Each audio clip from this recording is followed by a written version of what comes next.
I am Sally Jenkins, retired educator from Seminole County Public Schools. I'd like to thank the League of Women Voters for the invitation and Dr. Wright inviting me to come and share briefly. Mine is pretty unique in that during the time that I was employed in Seminole County, Dr. Paul Haggerty was the superintendent in 2000. And he wanted someone to do a historical study of desegregation in Seminole County. So that's what I did. While at the University of Central Florida, I had the privilege of working diligently and digging through all of the files at Seminole County School Board, going back to its existence. When it first came into being, right after it broke off from Orange County, which it was originally a part of Orange County. My husband has some information that I'd like to just share briefly with you. The dissertation is on the back and it's about 260 pages, so when you have an opportunity and you'd like to do some reading, I would invite and encourage you to read it. The blessing in this was that I had the opportunity to interview individuals who were key figures in Seminole County Public Schools. Mrs. Nathan being one of them because she was the first student to actually integrate the schools in Seminole County. Mrs. Juanita Harold was another. She was one of the first teachers that was actually transferred from a predominantly black school to a predominantly white school. So for two of the documents that you have, the first one just gives a little synopsis of what the study was all about. The second one gives you factors that lead up to desegregation in Seminole County.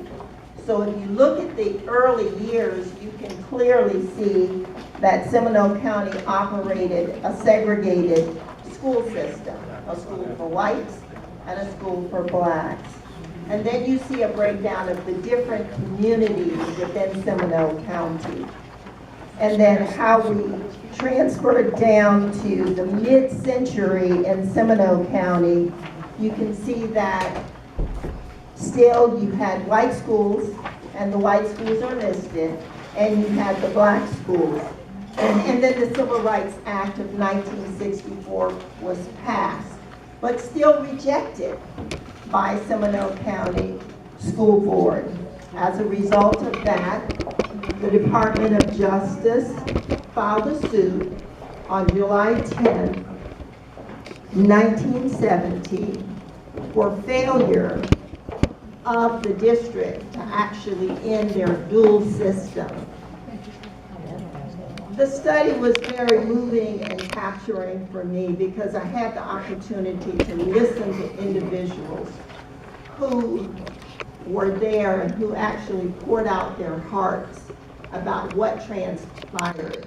If you have an opportunity to read it, you'll see that there were so many inequities for blacks in that during that particular time. And there were individuals who were very courageous, and they were determined that they wanted to end this type of behavior that was detrimental to black children and to black educators. From facilities, there were just so many different things. Teacher pay. If you have an opportunity to read it, you will really have an in-depth understanding of what actually transpired. The other document that I did prepare, starting with Brown versus Board of Education, 1954, is just a timeline that's included in the dissertation itself. You can see from the timeline what transpired. From 1960, of course, we had the Civil Rights Movement going on, and then the Civil Rights Act was passed. And then it was 1968 when Seminole County moved towards integration because they had no choice. Mr. Doug Stenstrom, whose Stenstrom Elementary was actually named after, was the school board attorney at that time.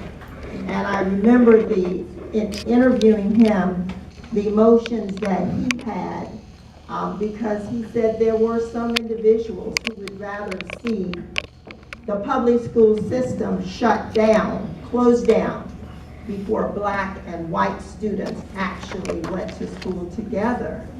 And he felt that they were really moving towards privatization. So if they privatized everything, there would be many students who would not have an opportunity to be educated because all students would not be able to afford a private school. As we go down in 1970, you see when the suit was filed, and then you'll see that there were various attorneys that were assigned to Seminole County Public Schools to monitor what was happening. And then for a period of time, nothing transpired. There were no attorneys actually assigned to the district at all. And then in 1995, there was a desegregation compliance review. And after that period in 96, the first consent decree was established. That is the agreement with the Justice Department of what the district was going to do to comply. After that, we had a series of consent decrees. At the time of completion of my dissertation, the district had not attained total unitary status. However, in certain areas, they had met unitary status, and those are listed there.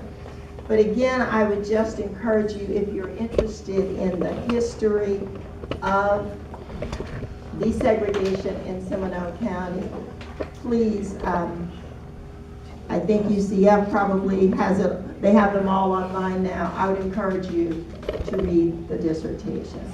Thank you.